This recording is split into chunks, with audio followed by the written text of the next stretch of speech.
the local arts community. Thanks. We're so happy to have you. And to be hanging out virtually, which is like sort of the only way that I see you these days. Pretty much, yeah. Thanks for living in my computer and my cell phone, Krista. You're most welcome anytime. So yeah, our flat file sessions are always just like an exploration of different art practices and different artists that we've connected with over the years in a variety of different ways, and exploring their studios and the works that they're working on. And usually we do a little bit of a show and tell. Today's going to be slightly different because we're going to do more of a show and talk. And then tomorrow, my sister and I are going to unbox our ice boxes. I might need to restructure that title. At Sparkbox, yes. We're going to unbox our icebox boxes. So that's going to be like more of the like hour and show and tell part. So that'll be tomorrow, I think around 5, because I'm pretty sure I'm picking up my mom's boxes at 2 or 3, something like that. So that's the plan. So today we're just going to like talk about like the just multitude of creative angles Krista's life has gone in, and some of the fun projects that we've got to work on collaboratively with her. And yeah, so Krista, take it away. Introduce yourself and try to condense what you've done over your creative lifetime into an hour-long segment. Good luck. Yeah, no problem. Chrissy and I were talking about this the other day because I do so many different projects, and my brain space is limited. So I often forget even like very major projects that I've worked on, because as soon as they're done, it's like delete, need to make room for something new. But I will try to remember a bunch of interesting things. It's so hard.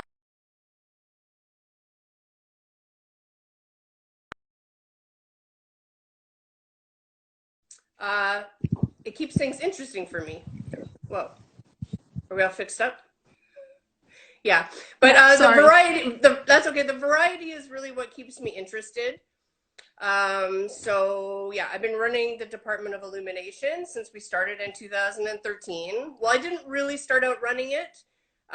It started out as a festival, which was the Firelight Lantern Festival, which we started as a collective, and we had no idea if it would work, if people would be interested.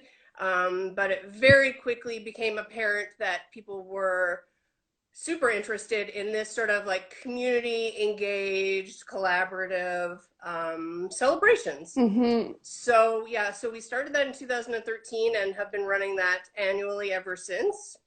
Was the first one in 2013, or was it? It was, yeah, and we actually man, did it's it been in the so many years. spring.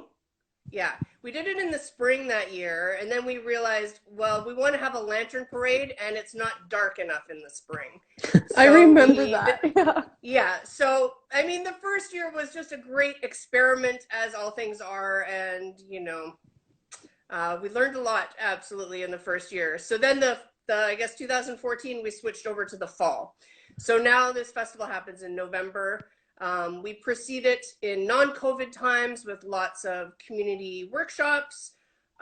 We have taught thousands of people how to make paper and bamboo lanterns. And we have a lantern parade, and we completely transform one of Picton's most beautiful buildings, the Crystal Palace.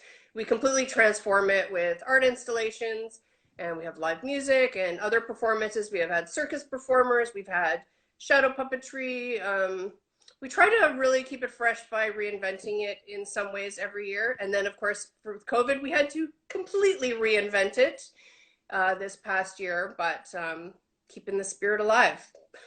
Yeah. How has that, like, I feel like I want to save like a little moment in time in this chat to talk a little bit about that experience of taking what is a really in-person engagement practice that you have and trying to find ways to keep it relevant and still have a similar sort of feeling that you get from those festivals in a virtual space. Because I mean, you and I have been, especially right now, talking about this a lot. Yeah. But I think it's just such a valuable thing to share. You know, with the flat files, we've had the experience of seeing like artists that have had to transform their living room into their studio because they live in maybe a very expensive city and they can't afford to own or rent studio space. And we've seen artists that have been, you know, usually they're working with clients, like doing photography or music or whatever, and having to like shift that to a completely new realm. So it's been interesting watching and learning how people are modifying what they do to fit with the context of what art looks like, you know, in this moment. So, and if anybody has any questions, we love questions coming up in the chat and hearing from you, and yeah, just getting to have you be a part of the conversation. So feel free. Yeah, so that has been a huge challenge, and trying to capture that feeling.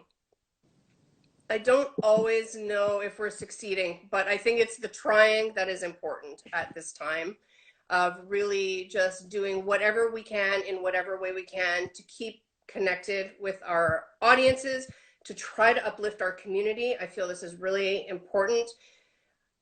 Much harder to do at a distance than it is in person. So yeah, it's been a great year of experimentation. So for example, the Lantern Festival this year, in lieu of workshops, we gave away 150 free lantern making kits, and we created some tutorial videos on our website. But honestly, we have taught so many people how to make lanterns in this community. There's probably more people that know how to make lanterns than not at this point. So well, like with the Fire Lantern Festival, like the attendance has been really good every year. Like, do you it's have? been huge. It's been like, and like you run a ton of workshops leading up to it. Like, and now Yeah. after 6 years of running it, or 6 or 7, I think. I This can't. is the eighth. This was the 8th year this year. Like, that's a Yeah. lot of people. Like a Yeah. lot of people. Like for people who have perhaps never been to the Fire Lantern Festival, like how many people come to it? So we'd say the attendance is probably about 1,000, of which not everybody enters the Crystal Palace. We have some people that just join for the parade portion and sort of leave off when we go into the building. So attendance in the building is usually between 600 and 800 people. It takes about 50 people to run that festival. So about 50 of those are just volunteers and staff trying to manage this very boisterous crowd of humans. And There's a lot of children. Yeah, it's very popular. We're actually we're at capacity now. We have to really, now we're strategizing. Okay, if and when we go back to our old format and are going to the Crystal Palace, we have to manage attendance somehow, which is tricky because we want to always be available and open to everybody. Like, access to the arts is really sort of one of our pillars of trying to make things very affordable or free, doing things in public space so that everybody can participate. You know, even people who, I think especially people who maybe don't see how they fit into the arts, they maybe don't have a lot of firsthand experience. It's an entry point for people, and to try something out in a safe space, in a workshop where there's lots of beginners and there's not really any way to fail, and to also a lot of like new people to our community. This is how they join our community, is they come to a workshop, they sit next to somebody, they have a conversation with them. Now they know a new neighbor in the community. And you know, it's really a community building is sort of also the undercurrent of what we're trying to do with these festivals in particular. Love that. Yeah. And I think it being a participant and then also a like co-creator alongside you, you really do witness that happening every time. Because I mean, I've worked with you on projects that are about just kind of exploring ways to look at space differently in the community. So like the lanterns that we made for Macaulay House, where we weren't doing a workshop, we weren't necessarily there as people explored them, but like just inserting like art into an unusual environment. I've like ran workshops with you, and I've ran workshops like alongside the festival as part of it.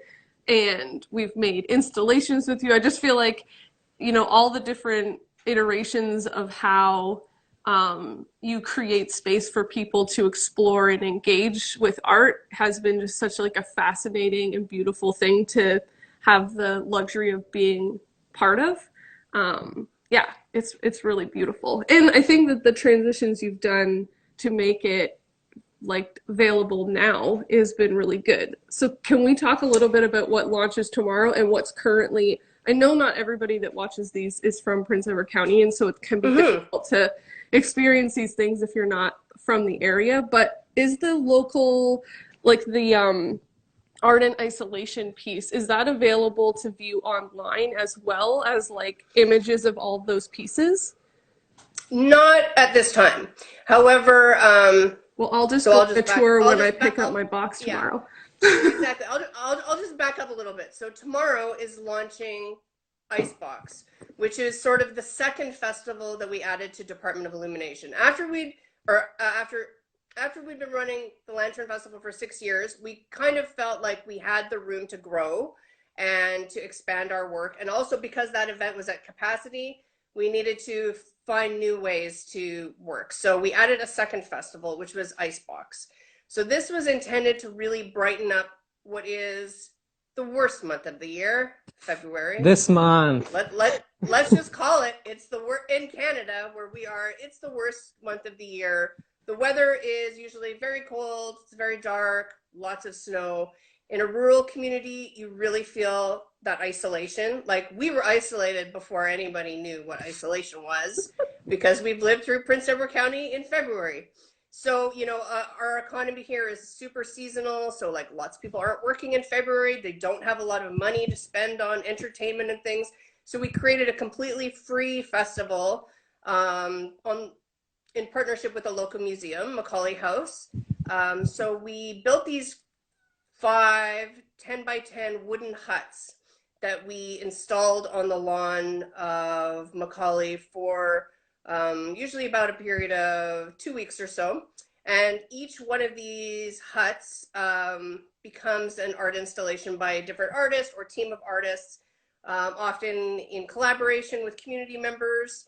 And that's really, it's a sort of placemaking exercise. So from a snowy winter lawn of this museum that literally nobody would go there in the winter except dog walkers, we created a village, you know, for the last 2 years, like this pop-up creative village, and it really becomes a hub for people to gather. And we have tons of other activities around the site, live music and dancing and workshops in all different forms and media, and really bringing this joy to this month is very important. Really, I saw, you know, after living through whatever 8 Prince Edward County winters, I identified there is a problem.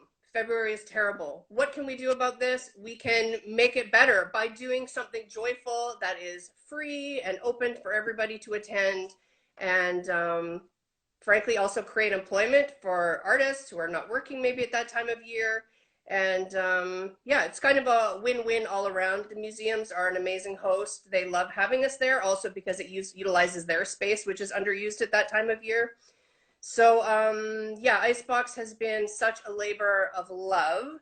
And this year we are not able to do our regular installation of the huts and Macaulay House. So what we have done instead is many of our group of sort of regular collaborating artists and a few new artists joined us this year, created an Icebox at home product. And actually I have it one right behind me. It's this, in this corner here. There's a box full of wonderful creative activities that were created by this team of artists. So it is a surprise what is inside. I am not going to tell you because tomorrow is our pickup party behind our studio, and people are going to come and drive through and pick up their boxes.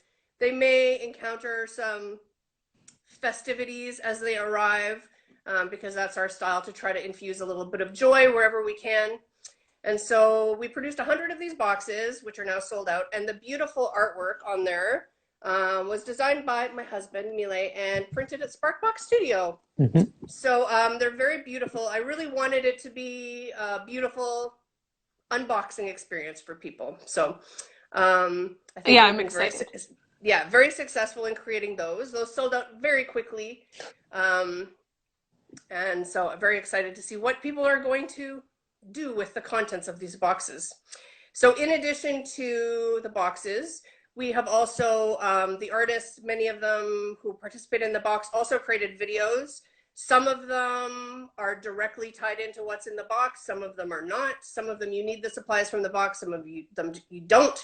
So there are different ways we're launching all of these videos also tomorrow as well.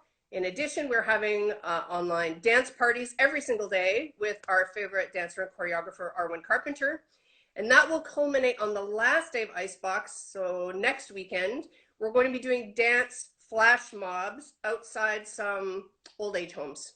So we're coordinating with the homes, so they will play the music inside. We will have a physically distanced dance in the snow outside for the residents that are watching from the inside. So that is a small real world component that we felt we could safely do and also keep sprinkling that joy around. And finally, we just hung an outdoor art exhibit yesterday in front of the Armory in Picton, which actually has a bit to do with the Sparkbox origin story, which is like a whole other thing. But in this location, it's this beautiful square right in the heart of Main Street in Picton. So we hung an art show yesterday. It's called Art in Isolation, PEC.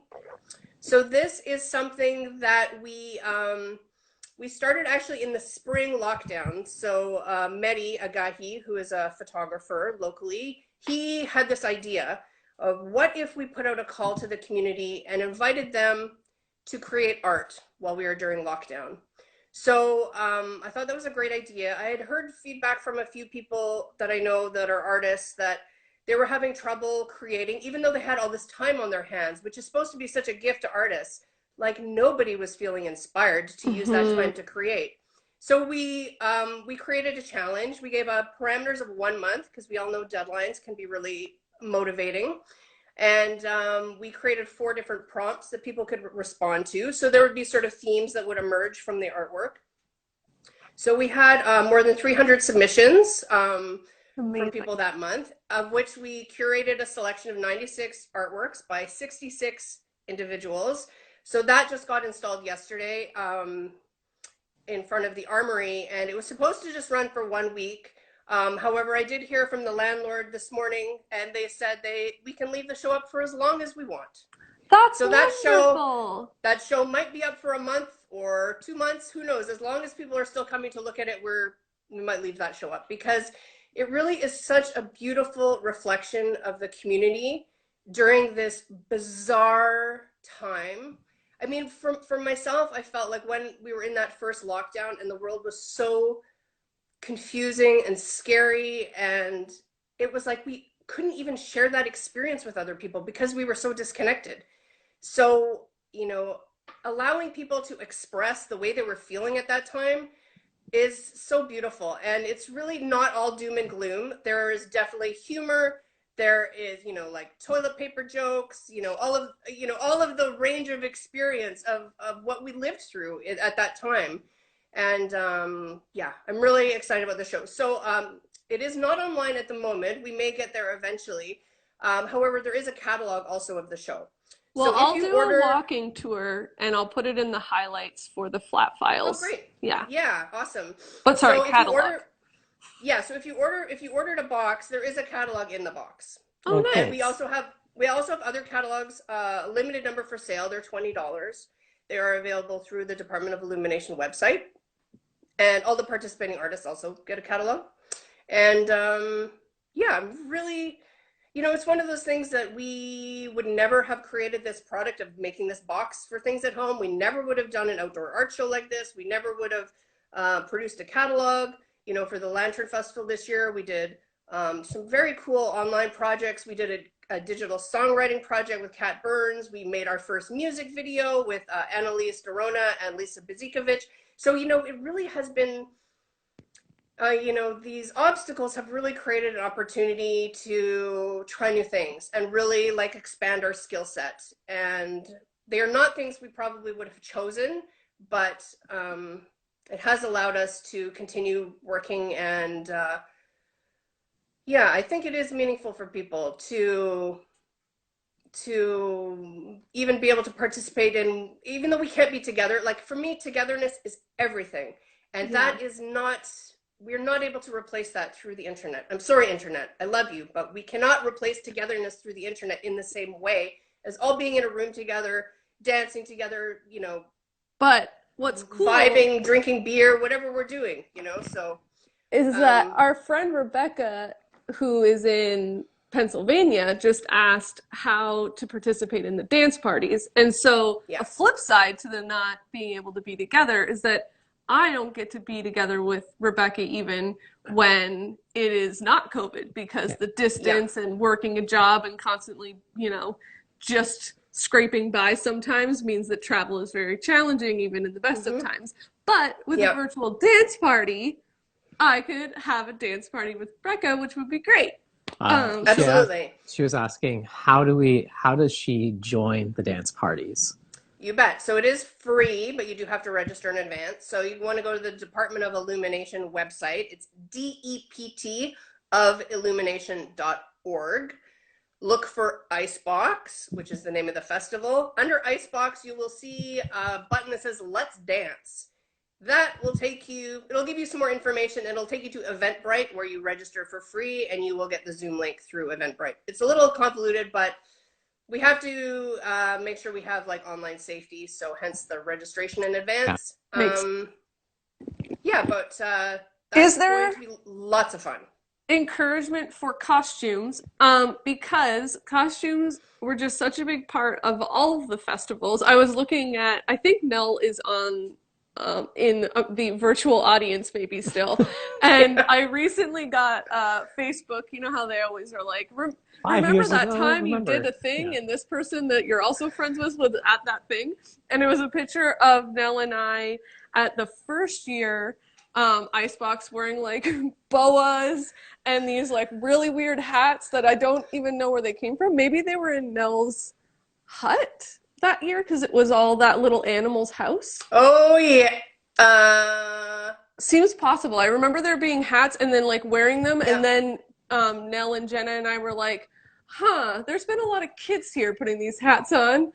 There's a, probably like an 80% chance that we have lice now that we didn't even think about. That's part of the adventure. So like kind of dressing up and being a bit more like experimental with your appearance was always part of these festivals. Definitely. And, so Suzanne Larner was really the sort of co-founder of the Lantern Festival with me. She was really, it was her idea to start this thing in the first place, and she has really been involved every year since. And it was, the costuming, I think, kind of came from her, and from the very first year we put on everything, costumes encouraged. And like in the first year, there was not very many people in costumes. Now it is hard to look around and not see people in costumes. And our theme, people ask like, what's the costume theme? What should I wear? It's eclectic. You can come dressed like a dinosaur. You can come dressed like a Spider-Man or a princess or an animal, or like you name it, people have worn it. People get really elaborately lit up costumes now. And what you're going to be wearing for the Lantern Festival is always a big part of it. And the costuming, the very eclectic costuming is one of my favorite things. It's so good. Speaking of costumes, is the owl head behind you part of a show and tell, or is that just like a background prop? Maybe we could put it there. Maybe we could. That's just part of my house. No, I brought it for a background element. So that's actually we haven't really talked about puppetry yet. No. Puppetry was a really big part of my development as an artist. Even though I don't do a ton of puppetry right now, it has really been a big part of my life. I started out really, theater has been a big part of my life in all aspects. Not so much performing. I don't perform too much, but definitely writing, and designing sets and producing, and I've stage managed. I've kind of done all of the roles at one point or another. But puppetry is an art form I love working in. I got my training ground was clay and paper theater in Toronto, which is a job I literally completely fell into this job. I happened to be unemployed, and I moved in with my husband Mile into this tiny little apartment in Toronto, and our downstairs neighbor was the artistic director of clay and paper theater, and his producer had just quit. So literally a few days after moving in, we had this conversation. He was so distraught because he had nobody to produce his show, and I was like, well, I have theater experience and I'm unemployed. Like, I could help you. And he's like, you're hired. So this Best moment, job interview ever. honestly, it completely changed the course of my life. Completely. So I spent 4 years working at that company doing puppetry. We did theater shows in Dufferin Grove Park and elsewhere, and doing parades. This is where I got my whole parade organizing thing. Community arts, that's where I learned all about community arts. I literally didn't know these things existed before I fell into this job. Oh, that's so awesome. So I worked there for 4 years. While I was there, I also I went and did an internship at Bread and Puppet Theater, which is in Vermont, which is a very well-known puppetry company that's been around. They started during the Vietnam War as a protest sort of theater company. And so I got to live on the farm there for a summer working with them. And trying to bring back a bit more puppetry into my work, because especially I'm thinking about the future of the Department of Illumination, particularly in this year. I feel like this coming year is the year for public art and art in public spaces. Mm-hmm. So what is better than giant puppets to bring a park to life? Right. So right now we're working on 3 giant bird puppets. So we have an owl, a snowy owl, we have a cardinal, and we have a woodpecker. Those are at the studio. So these are 3-person puppets. So basically what happens is this puppet, it looks small, it's actually big. How big is it? It's at least 3 feet across, that head. What? So it's paper mache. I know it looks so tiny, but it's behind me. It's really big. So basically that goes that attaches to a backpack. Imagine a big camping backpack. So the person in the middle is going to wear this backpack, and it has these poles that go up from it, and the head is going to be way up in the air. And then there will be big fabric wings that go out from him, I don't know, probably 10 feet long on each side. And those wings will attach to poles, and there'll be other puppeteers manipulating those wings. So it's a very 3 people side by side? Yeah. Not like a horse puppet where they're stacked in front of each other. Correct. Okay. Yes, this is a side by side situation. So imagining if you were in a parade, you would sort of take up the whole lane of traffic, walking with one of these puppets. So we're working on 3 of those at the moment. And I love paper mache. I got this also from Clay and Paper and from Bread and Puppet, the notion of cheap art, of making art with materials that are basically free. Mm-hmm. The only thing that cost me was staples and paint, to make this. So I made a cardboard structure of using a cardboard stapler to create sort of a general form, and then I paper mache'd over top of that. So I love that. I think that one of the projects, well, maybe I'll come to that in a second. I will say that when you first came to PEC, you were hosting all of these gorgeous shadow puppetry plays on your property in the summer. So it was outdoor theater, on the grass, everybody just sitting on blankets, fighting off the mosquitoes. And then you had created this little tiny theater, basically, where you would do these shadow puppet plays with yourself, and Craig, I think, was a big part of that, and Mile, and different community theater actors that would do the voice performing element of it. So often there's somebody who was sort of the narrator of the play standing in front in costume, walking you through the scenes as the puppetry was happening on the screen. And it was so magical, and I'd never experienced that before. I'd heard of shadow puppetry, I might have seen it out of context somewhere else, but I'd never actually been to like a puppetry event. Mhm.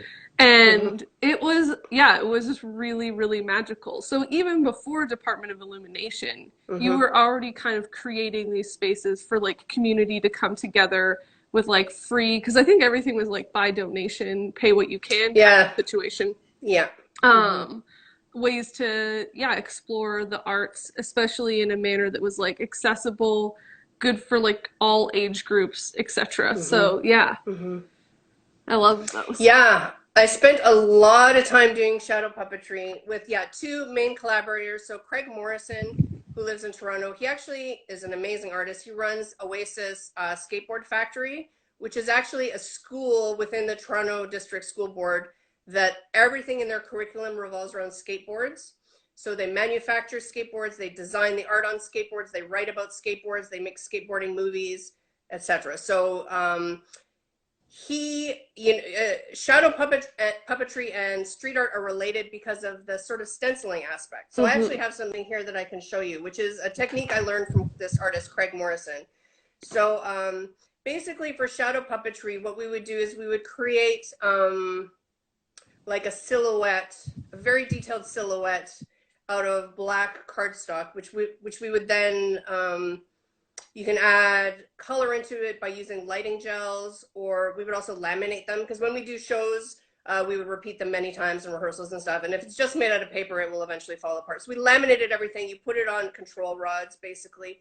And yeah, I learned a ton from working with him and my other collaborator, Guy Doucette, who now lives in Halifax, or that area.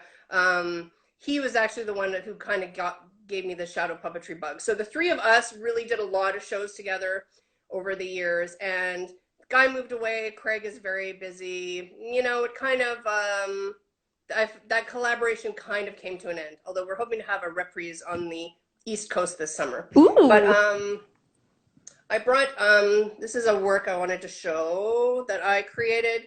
This is actually one of my contributions to the Art in Isolation show. So it's a paper cut. It's a paper cut self-portrait, basically using the sort of the same techniques as we would use for shadow puppetry. Nice. So you see, like, the eyes are attached to the glasses, for example. You know, you have to use sort of these sort of joining techniques, much like you would use in stenciling, creating stencils for, I mean, probably you do similar things in printmaking, I don't know, but definitely like street art stenciling. Is a similar sort of technique. And then so I layered that over top of articles about the pandemic from our local newspaper. I love that. So yeah, so that was all of the puppets from those different shows were all hand cut paper cuts? Oh my gosh, you guys need a Cricut. You know, that's interesting because it's not something that I am opposed to, because I see the benefits when you're mass producing things.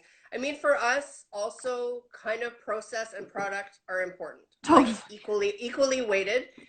It's yes, sometimes there are easier ways of doing things, but it's the spending time doing it together is also kind of important. So yeah, because I've met other shadow puppetry artists that design them like get them laser cut and, you know, don't do all that stuff. And man, we had such good times, like working all night cutting puppets and like getting kind of drunk and talking about stuff, and like our fingers would be falling off from like holding an X-Acto blade for 12 hours.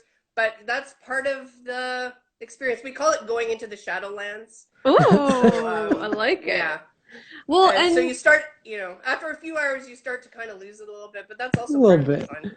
You and Suzanne took puppetry to Africa too, and talked a lot about like storytelling and yeah, that I'm trying to think of when that was. Several years ago? We went twice. We went twice to Ghana, which is in West Africa. So I think we went in 2013 and 2014. So shadow puppetry is such an incredible tool for arts education, because literally I've done this with everything from kindergarten to high school students. Everybody can do this. Everybody can be a part of the sort of collaborative storytelling.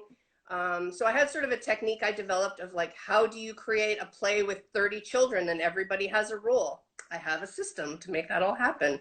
So, you know, part of it is, you know, you choose the right story that has enough characters and background elements. And anyways, I have a whole thing that I developed of working with large numbers of kids. And I did that a lot through arts and education program with Ontario Arts Council. So traveling around to different schools, doing that with all sorts of different kids. Some good experiences, some terrible experiences, you know, a lot in between.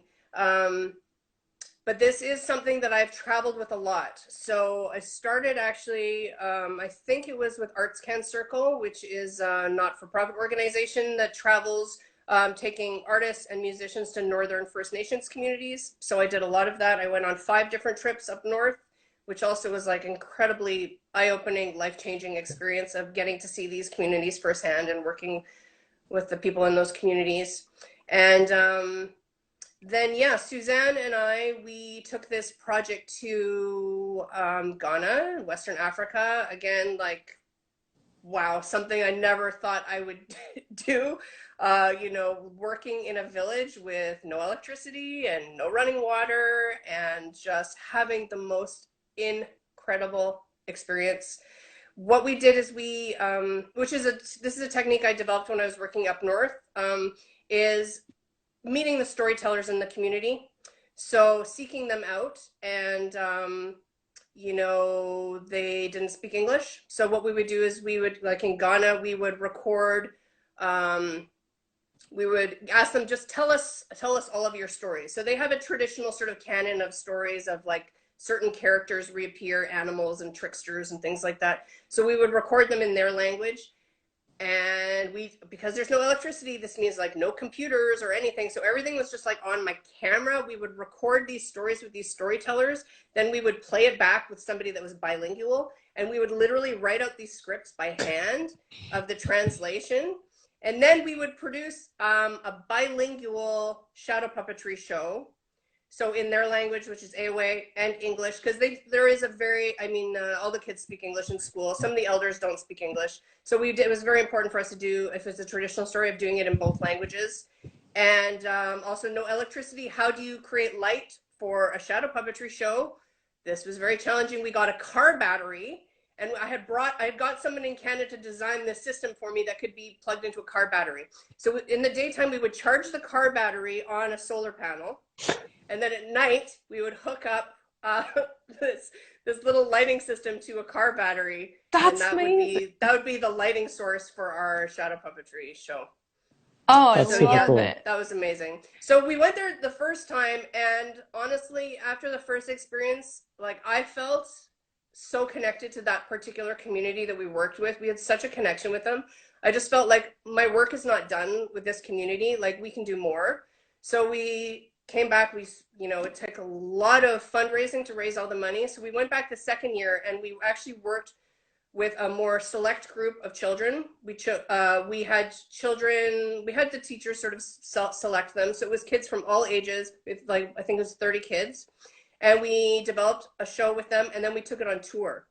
So we toured around some different villages in the area. And that was, it was, I'll never forget those experiences. They were so, I'll just give you one example because, well, first of all, a huge cultural learning curve of things that were like, okay, everybody, the show is going to start at 7:00 in the next village over. Everybody must be here at 6:00 so we can load the van and drive to the next village. 6:00 comes, nobody is there. I'm like, where is everybody? All the kids do chores. Like, there are duties to be done. There's like crops to be brought in, or like, I don't know, younger brothers to be given their baths or whatever. So the kids there like have jobs to do. So none of them were there at 6:00, but nobody thought to like tell us that. They thought maybe it was rude or something. So the kids just trickled in whenever they got there. And I'm like, okay, so now we're loading the van in the dark and getting on the bus in the dark. And there was a tiny, tiny, like little micro bus, and there was 30 of us inside and on top. Okay, so there's like probably like 15 kids riding on top of the bus to the next village in the dark. And we pull up. in this van, and it's completely dark because there's no street lights. Okay, it's like dark, dark, dark. We pull up in this village. I do not know where we are. I'd never been there before. We get out, and all of a sudden you can just hear voices, like many voices, like hundreds of voices of children running towards us, screaming, because they had been told there's a show coming tonight.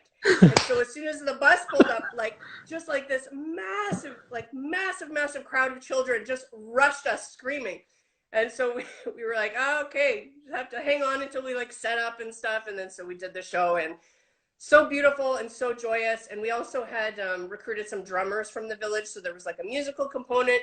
And I just remember like the feeling for even for the kids that participated in the show, to be able to like to go to the next village and show like I'm a performer, and like, you know, this is what we've done, and this is our culture, and like we're telling this cool story, and like they felt like celebrities, these kids, you know. And I remember just driving on the bus, and somebody was on the roof of the bus playing a drum, and everybody's spirits were so high because I felt so good. And I'm like, this is like the impact of the arts. Not saying that this culture does not have their own arts. Of course they do. They have incredible textiles and drumming and music and all this stuff. But shadow puppetry, they had never experienced shadow puppetry before. Why would they? It's not from their culture. Or even necessarily theater is not really too big there. So, no, but that's something really giving... cool about theater is like how a community develops and the friendships that are there. And there is a specific energy to theater that does not exist in any of the other like arts. And it is like very infectious.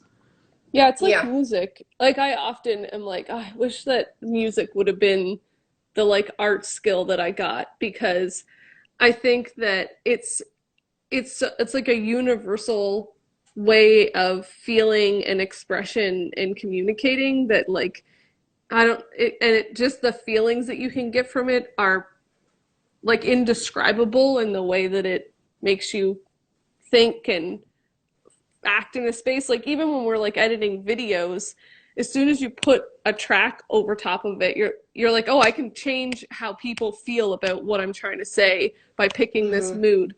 And theater does that so well too, and like simply like shifting the lighting source or changing like the angle of where you're viewing something, it just like shifts the way that you feel about what you're looking at, which is really neat. But I love that about kids. I feel like when Jenna and I were running workshops at the Baxter, and we would host like a proper art exhibit at the end where, you know, the whole studio got cleaned up. Like we had like a hanging crew, a crew that made signs, like everybody had to write proper invitations to their show to give to their parents. There was a snack table that they like got to set up. And, you know, everybody had to be their own docent. Like they had to go around and like explain the work and show work that wasn't theirs and talk about highlights. It just gives the children this like power and authority over what they're making that I just don't think they often get the chance to do. And to have that like agency in their like practice and in their community it's just such a fun and magical thing to be a part of.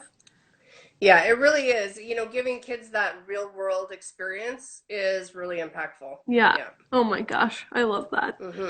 Yeah. That's so good. And another, I mean, because theater was really sort of one of my first loves in the arts, and really it's that togetherness, like to be a part of this team making something together, you know, there's nothing like it, you know, it's really just everybody's just in it.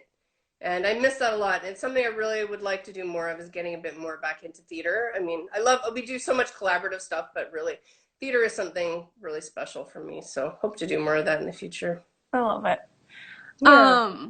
So tomorrow's the launch for Icebox. There's going to be stuff online. You can sign up for the dance parties through the website.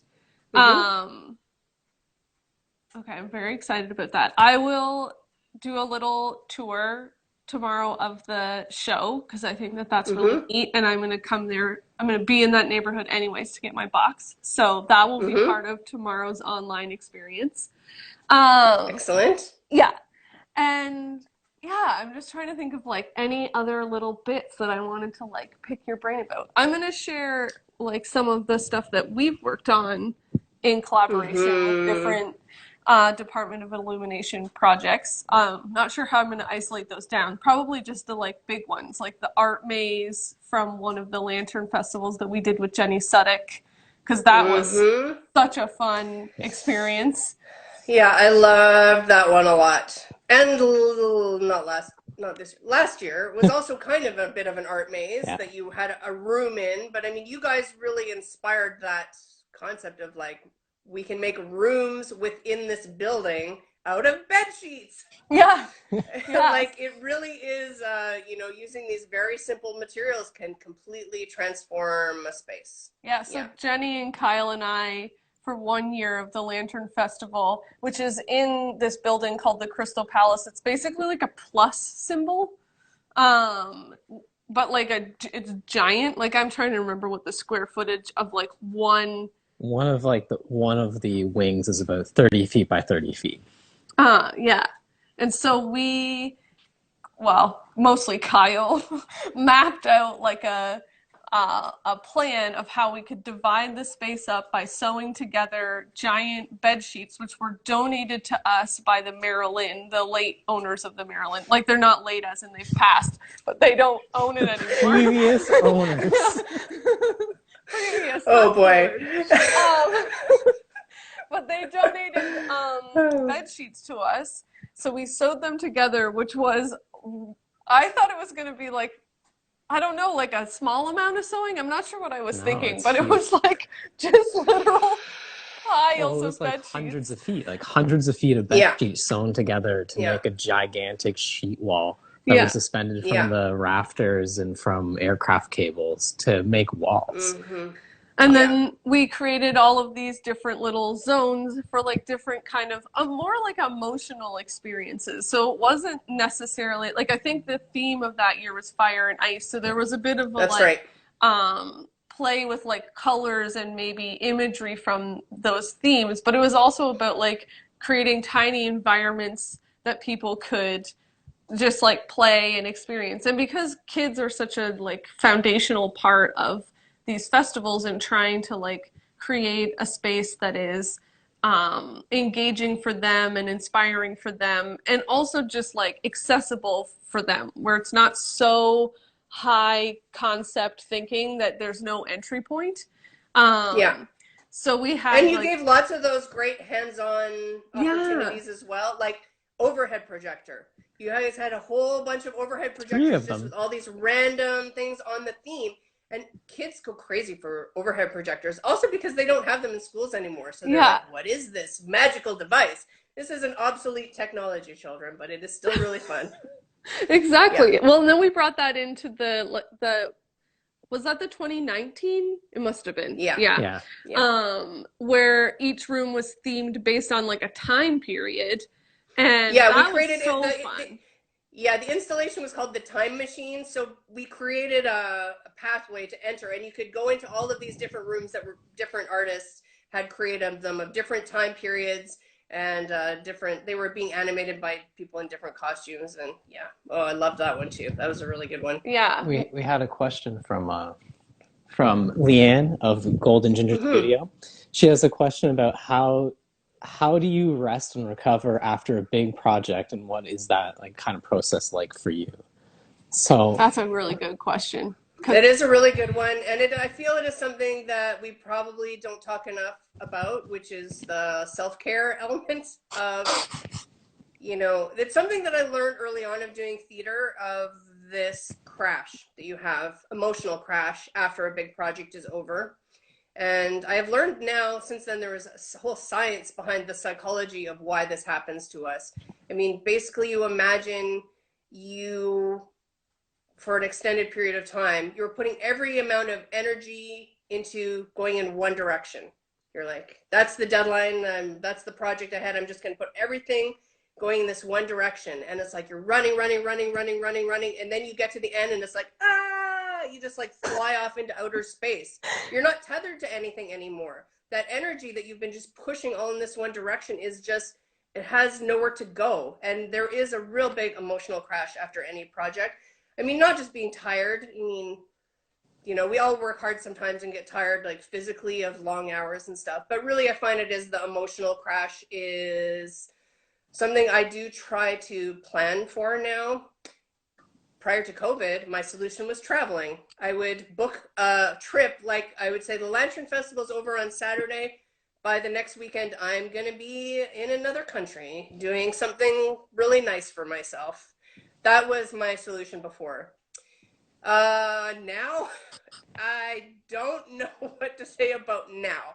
It's hard. I'm kind of right now trying to really work a mental health regime daily, which is walking and meditation every day, those two things. That's certainly, I don't know what I'm going to do once. Well, Icebox this year, my solution is I'm going to attend every single dance party. So that's going to help, you know, ease my way out of this project, is like 8 days of dancing. But it's hard. It is something that I feel, yeah, it's good to keep in mind, even while you're in the midst of the project, of what can I do for myself afterwards that will make this okay? 100%.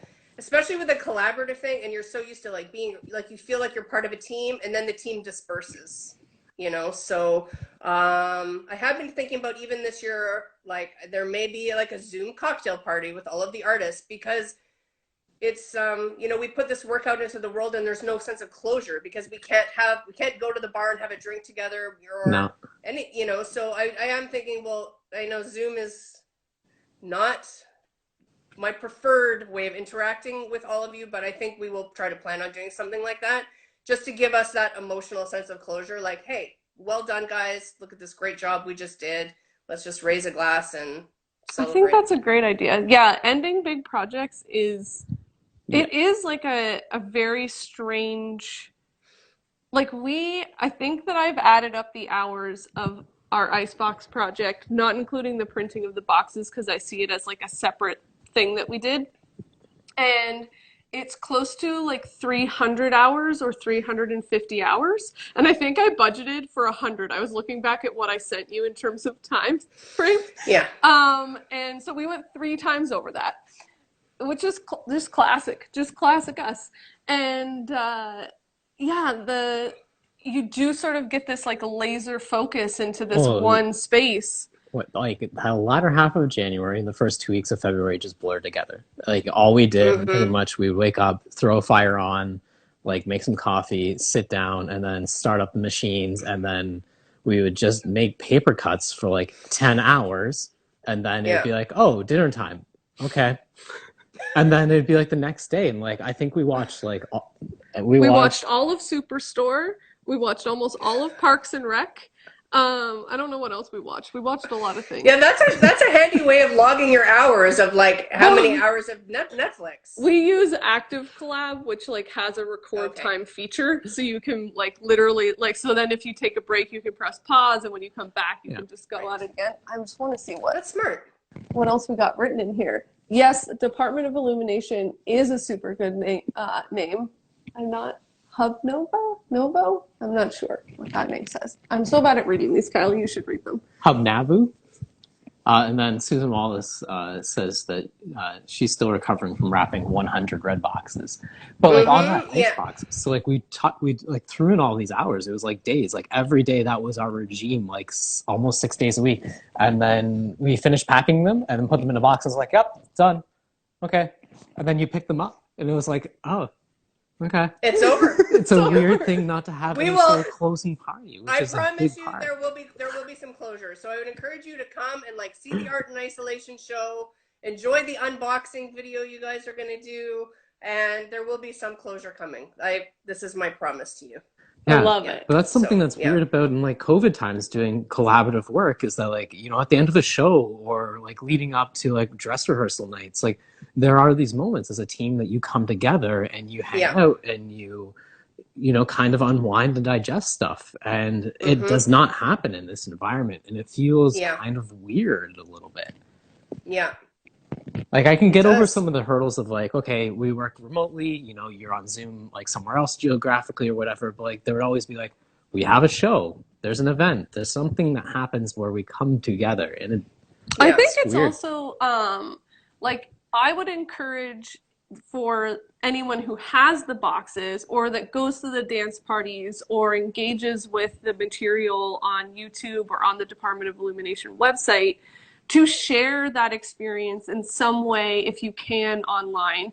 Because as makers, I mean, you and I were talking about this the other day for another project that we were working on, that experience of like having a show, even if it's just paintings on a wall or something, and people come and you get to hear their relationship to what you're making, you get to hear the questions they have about what you're doing, and the feedback and thoughts, or, you know, sometimes people will share really personal stories about, you know, like a story that came to mind about their past that they didn't think about, but when they were like in your space, like last year, I was going to say my own name. Chrissy, like Jenna and I, for Icebox, did a piece. So the theme was migration, and we worked with a group of high school students, walking them through the process of basically creating the imagery for a project. So a lot of people go to workshops where they learn how to like paint in acrylics or create a lino cut or whatever. But as like a practicing artist, that's sort of just like one segment of the creative process. There's this whole other part that is based in like research and questioning and analyzing and, yeah, like basically like writing a thesis around the work that you're going to make. And it's a process that's not shown a lot outside of like an art history or fine art schooling post-secondary institution. So we worked with like an anthropology, sociology, psychology class that was in grade 11, I think. And we took them through that process. So we came to their classroom, we said, okay, our theme is migration. Now we're going to explore that theme. So we're going to blow it up. What is like every word that comes to that? There's no bad answers, just anything that comes to your head when you think about that word. And, you know, we got everything from like bird migration to immigration in the US, to the Holocaust, to like when the world was one continent and then it's, Pangea. thank you, split off. You know, it was like this really wide range of ideas. And then we split them into groups and they explored one of those ideas in depth. So they had to look up research papers from like academic resources that we gave them links to. They could look at, you know, what does YouTube say about it? What does Instagram say about it? Like, you know, we're getting all this information from all these different sources, and some of it is reputable and some of it isn't. And what does that look like? And how do we discern those different ways of viewing? So they basically wrote a research paper that was very informal. And then they presented that to us. So each of them presented their ideas and they had to get visuals and that sort of thing. And then we took all of those new ideas as a group and we talked about which ones we liked the most. And then we created like a word chart of, you know, what feelings, what colors, what images come to mind. And then Jenna and I took all of that and created the piece that we did for Icebox that year based on the feedback of the students.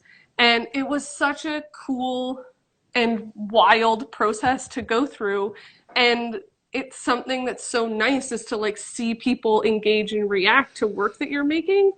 And I know that was a very like long tangent to basically say that if you're engaging with any of the work that you see in this project, talking about it and sharing it online from like the artist perspective it just adds to everything that we do, and it feels more whole and full and real than just putting something in a box and knowing that 100 people have it. That's just like... Yeah, I think I am gonna send a follow-up email after everybody has picked up their boxes asking them for that specific thing, because it is something that I've been thinking about. We need to complete that feedback loop of we have given to you, you must give back to us. We need an emotional payoff of seeing you enjoying it and what you're doing with it. This is something I have been thinking a ton about, and it's part of the pandemic learning of, you know, I think there are other artists who work in this way all the time, who, you know, unlike us, you know, they work in their studio or whatever, like, I don't know, you're maybe a musician and you write a song and you put it on the YouTube or wherever it is, and if you're not a performing musician necessarily, and then it's just out there, and like maybe somebody will comment once in a while or something, but yeah, I feel we have to really solicit that information right now in order to feed the artists that are putting their hearts and souls out there. Anything that you can do to support any of the artists, even in a financial ways are nice, but in an emotional way, if you can say, hey, I see you, I love what you're doing, keep it up, like, I'm a big fan of yours, donate to the Sparkbox Patreon, whatever it is, any way you can tell people that, you know, I see you, I see you're working hard in this time that is very challenging, and just acknowledging that is super meaningful. So yeah, definitely encourage people to do that. And for artists to reach out and acknowledge that, hey, I need that. Yeah, I think that is like a very hard thing, but yeah, a super necessary thing. Kyle, can you read those comments? Because like, I just can't do it. Susan Wallace says, great idea, Chrissy. There's some reciprocity. And then, yes, please send us love. So like if you do end up unboxing, like it's nice to know that the thing that we have created has reached the audience that it was intended for and that they are enjoying that thing. And then Leanne from Golden Ginger Studio says, totally, seeing the reaction and impact is a huge part of what makes doing work rewarding. And I think this comes back to like maybe the like that energy that like theater has. Like when you have an audience, like show nights are like a weird adrenaline rush. And then when you're a musician and you have like a concert or something like that, like, and you play to people, and it's a really weird experience in COVID when you play to a screen or you talk to a screen. Like even in like meetings in Zoom, like often it's like muted mics, all board, like maybe some people don't even have video on, and you're just kind of talking to the air. Not even, you're usually like talking to like the things around in your room, because like looking at a camera is not really the most natural thing. So you're just like absolutely minded, like, yeah, you know, just looking around, chatting. Yeah. So imagine yourself in the audience doing a standing ovation and figure out how to put that on the internet. Yeah. Oh my gosh, it has been such a joy chatting with you. Chrissy, I wanted to talk about one more thing that you and I have worked on together. I don't want to push you too far over, guys. I know you have a lot going on, but I would love. It's okay. Yeah. Okay. We haven't talked about Boxtopia. Oh shoot! Oh, we haven't. We've been doing that. This is something that Chrissy and I worked on together for years, but it has been like more than a year since we've done it together. So fair enough if you've forgotten. But I brought a little prop here to you and I and Nell Casson and Kevin Merritt and Holly Gilmore, so many wonderful, talented people. Oh my gosh, this is so much bigger than I remember. It's pretty big. So this is not part of Boxtopia, but I brought this cardboard sculpture of this beaver just to remind me to talk about Boxtopia. So this is actually a project I started in Toronto when I worked at Clay and Paper Theatre. Basically, it's a long story of how I came up with the idea, but basically the idea is making a pop-up cardboard kingdom out of, you know, boxes and just popping it up in a park for a day. And this, you know, so I did this for many years in Toronto. We called it at that time Cardboardia. It is now Boxtopia for another whole long reason. So, but we did this for many years at Skeleton Park Arts Festival in Kingston. Year after year after year, we did and it just got so incredibly elaborate and huge on different themes. And it was so much. We had so much fun, but it became like a bit too much. And also, I think the kids of the neighborhood, they got too comfortable with us maybe or something. And I don't know, things started getting like a little bit weird towards the last year we were there. But we have since done it. We've since brought it to Picton, and we did it Canada Day 2 years in Benson Park. Yeah. So tons of fun, also using recycled materials. And again, it's like this incredibly, like the most simple material that can be transformed with imagination into something very magical. And that kids can also see, kids are familiar with playing with cardboard boxes already. So it's like you're speaking their language, you're speaking their scale of like small and like little doors to crawl through and things that they can interact with. And we would always bring tons of art supplies so kids could contribute to the installation as well. And it would just sort of evolve throughout the course of the day. And yeah, Yeah. I'm really looking forward to getting back to doing that again.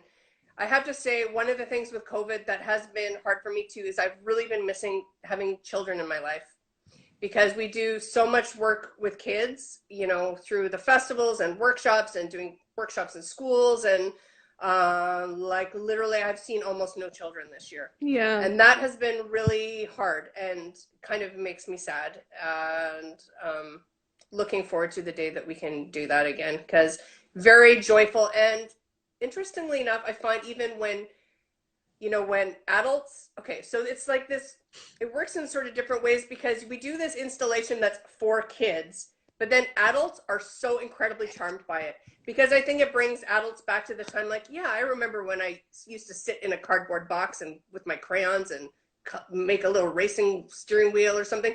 You know, it goes back to this very sort of simple childhood memories. And these things like puppetry or, you know, Boxtopia, that sort of are masquerading as things for children that adults just completely become enamored with when they see them, and it brings them back to this sort of childhood wonder. Yeah. So I mean, yeah, basically it's like we did, like, just to try to like paint the scene of what it looks like. Imagine like bicycle boxes, so like long rectangular boxes, creating kind of like a walled off city or space. And then kingdom. Inside the wall, there would be a number of other like boxes that you could climb inside of or stand on top of or sit around, that were around a theme. One year it was an arcade, so all the boxes had like games that you could play, and everything was made of cardboard. We had like a little rocker station that Nell had done, where you could like, it was basically like a photo booth where you could put on different wacky wigs, and we had like cardboard guitars and drum sets, and like a little, I made that little drum set that you could actually like sit at. And you know, one year it was like a circus theme, and so there was like a popcorn vendors, and you know, sometimes it was a little town, and you could go to the cat cafe. And so yeah, I totally like, I mean, even we would like, we wanted to play in them the whole day. Of course. And like sometimes I know I got like way too attached to some of the objects, and so they often got destroyed. Like a lot of stuff got destroyed. It was kind of just like the nature of the event. So you, as a creator, also had to kind of have this freedom with your work, where you needed to learn to let go of what you had made. It's temporary. Yeah. And not feel like attached to it or possessive of it. So that was like a really interesting thing to explore, when you're like, okay, I made this really cool like little grocery store, or like a little tiny vegetable patch that you could like, and kids would come and just like tear the broccoli in half, and you're like, oh my god, okay, cool. I do recall hearing a bunch of stories of like towards the end of the day, a lot of the little boys would end up making like swords and shields. Yeah, we tried our best to make things not weapon related, but just failed year after year. It's like, I don't know, like we no longer would bring any tubes. Cardboard tubes were like, no way. Christmas tubes are swords. They became swords. Instantly they were swords. So, I made trapeze artists one year, like they were flying in the sky, and kids ripped the arms off the trapeze people and turned those into swords. I was like, no. I'm going to rip off your arm and then beat you with it. Yeah, I was like, okay. Oh, man. Nothing that's like rough. A sword shape. Oh, yeah, Boxtopia. It is like such a wild and fun time. Boxtopia will rise again. But sort of from this love of cardboard, I started making some more sort of sophisticated sculptures, which is the beaver. I have another one here, which is, I did a bunch of portraits. So cardboard. This is hard to get the scale, but I've done a whole bunch of cardboard portraits and stuff as well. But that's fun too. Love it. I've just seen where you can take this very, very simple material and what you can do with it. So, yeah. Oh, that's such good stuff, Krista. Thanks. I think what you're doing is really like special and magical, and thinking about ways to create work, even if your resources are limited is such a nice perspective to have. It doesn't have to be complicated or expensive. You're surrounded by ways to make things almost all the time. So yeah. Thanks so much for spending Friday with us, and I look forward to seeing you tomorrow and going on the rest of the icebox journey. Yeah, I always love working with you guys, and great to talk to you. You're so interesting and thoughtful, and yeah, it's been a real pleasure. Thanks, and thanks everybody for hanging out with us and asking good questions and all your beautiful comments. It's been, even though I can't see your faces, it's always a pleasure knowing that you're there. All right, have a lovely weekend. Goodbye, everybody. Bye. Bye.